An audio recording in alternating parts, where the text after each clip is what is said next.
Hello everyone and welcome back to another tutorial. Today we're going to see how to add or embed a YouTube video in your Wix website. First thing first, go to Tagbox website and log in or create a new account. From your Tagbox dashboard, when you sign up, select Social Feeds on website and on the left sidebar, choose YouTube as your source network. Pick your feed type like channel URL, playlist, shorts, keywords, and location, then enter the required details and click Create Feed. Remove irrelevant videos manually or enable autopilot moderation. This ensures only your best content appears on your Wix website. Choose Customize and Publish in your sidebar, then choose Website as your publishing channel.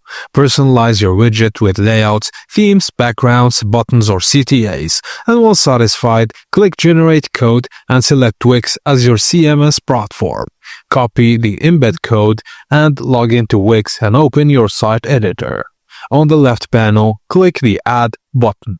Choose Embed Code, then Embed HTML. Pass your Tagbox YouTube embedded code into the box and click Update. Drag and resize your widget to fit the page. And that's it, guys. Thank you guys for watching, and please don't forget to like and subscribe for more tips and tricks.